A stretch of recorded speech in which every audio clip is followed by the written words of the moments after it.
So in terms of work-life balance, this is a really big topic, I guess. You know, a lot of students will stress out so much about getting an A in class or a B or whatever. And this might not be like the right thing to say, but I will say that don't be afraid to, like, if you have to make money, then go make money. Or if you have to write art, or if you have to take care of yourself, like mentally, physically, and that costs you like an A, oh my God, take that. Like, take that time to take care of yourself for the thing that you have to do. Like, not getting an A is not the end of the world. That kind of ties into everything that we just talked about, like your priorities. Like, is it really a priority to get an A in class? No. I mean, dude, like, I don't know how many A's that I got in class, but it didn't really define where I ended up.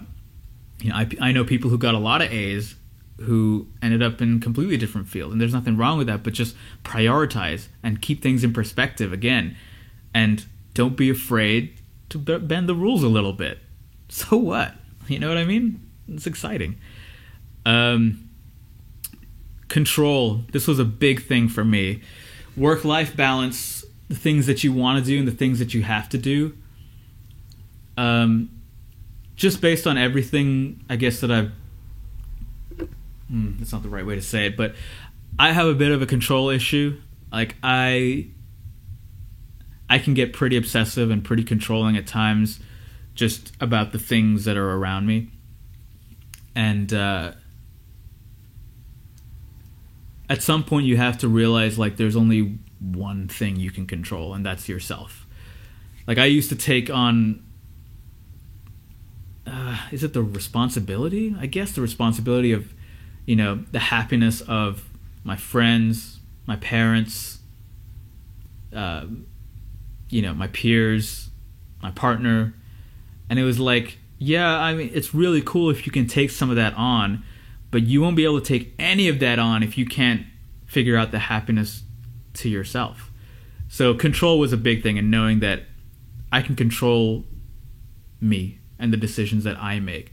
So work-life balance, if you are working 3 jobs just to make money, you have to do that. But what you can control is your attitude and your mental state when going to those 3 jobs.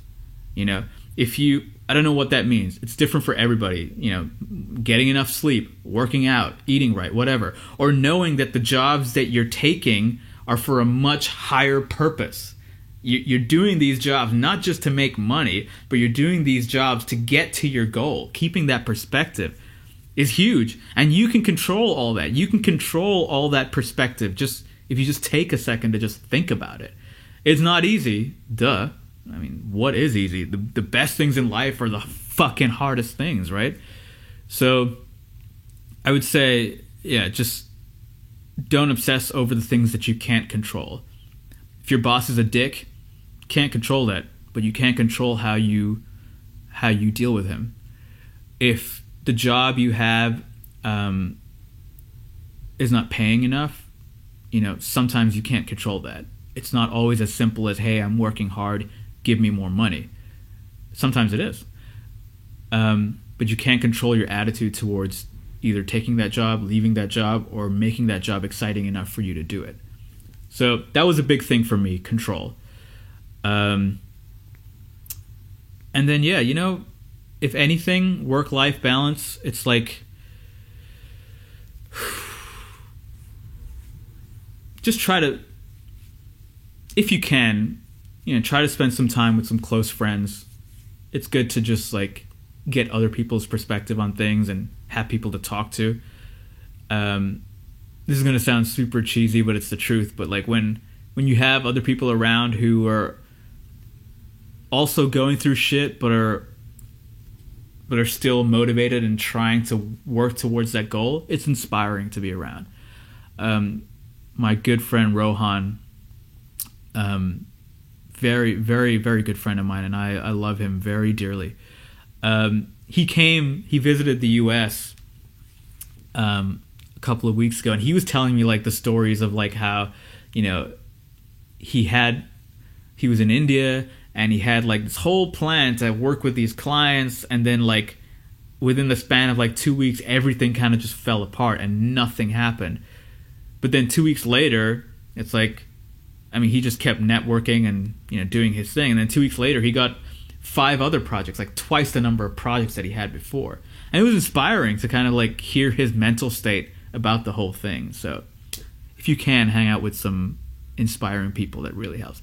Try to avoid hanging out with the people who just bitch all the time, because that just brings you right down to their level. Because if everybody's bitching about it, it justifies your reason to bitch about it, and then everybody's just bitching about stuff and nothing fucking gets done. You know? Try to be around inspiring people.